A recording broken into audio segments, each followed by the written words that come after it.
আর সবচেয়ে উত্তম কলব হচ্ছে মুতমাইন্না, এটা সর্বশ্রেষ্ঠ কলব। এই কলবের মানুষগুলো আল্লাহর কাছে হাত তুলতে দেরি, আল্লাহ কবুল করতে দেরি করেন না, বলেন সুবহানাল্লাহ। কারণ এই প্রকারের মানুষগুলো সবসময় কার জিকির করে, যে কোনো কাজ করে প্রথমে আল্লাহর জিকির দিয়ে শুরু করে। কোনো কাজ করবে বিসমিল্লাহ, কাজ শেষে পড়ে আলহামদুলিল্লাহ। যখন কোনো কাজের মধ্যে যায় প্রথমে আল্লাহকে স্মরণ করে, কাজ শেষে কাজে সফলতা আসুক আর বিফলতা আসুক তারপরে পড়ে আলহামদুলিল্লাহ। প্রথমে আল্লাহ আল্লাহ, শেষেও আল্লাহ আল্লাহ, আকাশে আল্লাহ আল্লাহ, জামিনে আল্লাহ আল্লাহ। নিখিল জাহান গায়ে গুণগান, প্রাণ খুলে গায়ে আমরা বারি তাআলা, হামদে বারি তাআলা। ঠিক কিনা?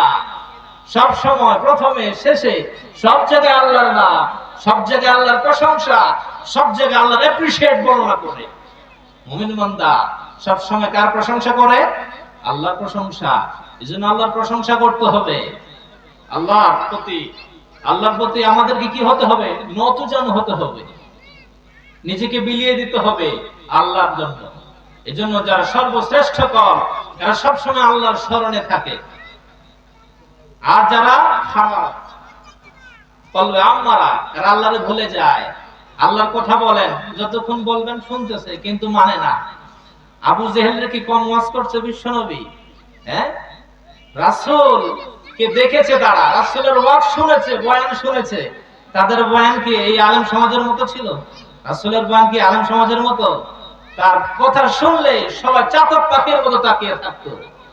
রাসূল যখন কথা বলতো সবাই শুনতো, কিন্তু সবাই শুনলো, আবু জেহেলের হেদায়েত হলো না, কারণ তার কলবটা মরে গেছে। তার কলবটা ছিল খারাপ, এমনই খারাপ বাজারের লোকজনও তারা পছন্দ করতো না। কিন্তু তার ক্ষমতা, তার শাসক দাপট রয়েছে, এজন্য কেউ কিছু করতেও পারতো না। একদিন আবু জেহেল বাজারের মধ্যে গেছে, আটা ক্রয় করতে গেছে। আটার দোকানকে বলছে, দোকানদার আটা দাও। দোকানদার কিন্তু আবু জেহেল চিনে কোন প্রকারের মানুষ সে। আটা নেবে কিন্তু টাকা দিবে না। আবু জেহেল কে বললো, না আমি আটা দিতে পারবো না।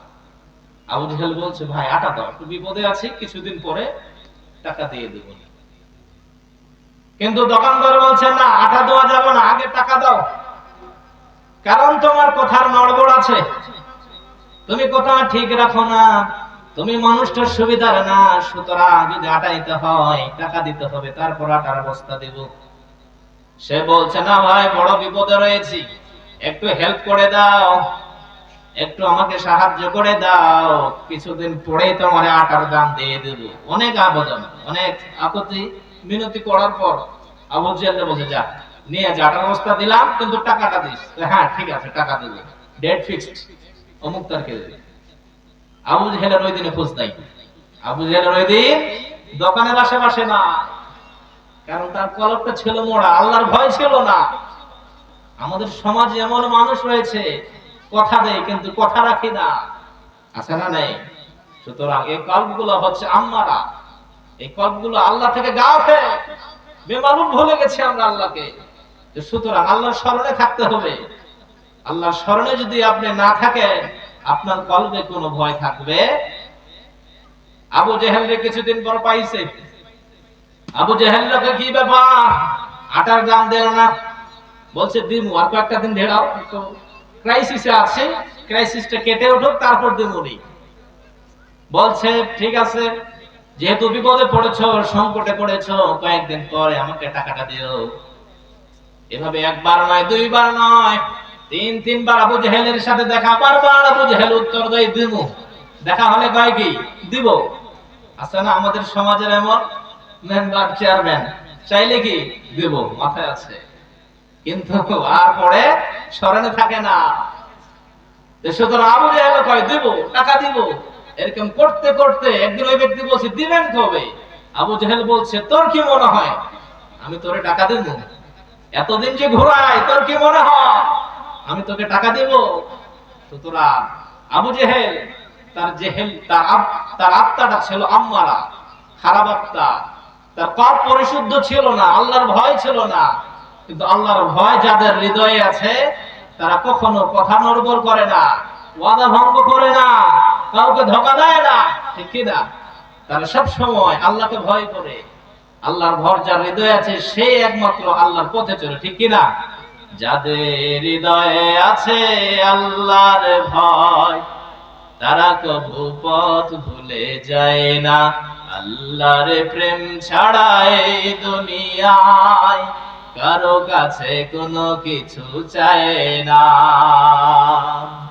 যাদের হৃদয়ে আছে আল্লাহর ভয় তারা কবু পথ ভুলে যায় না।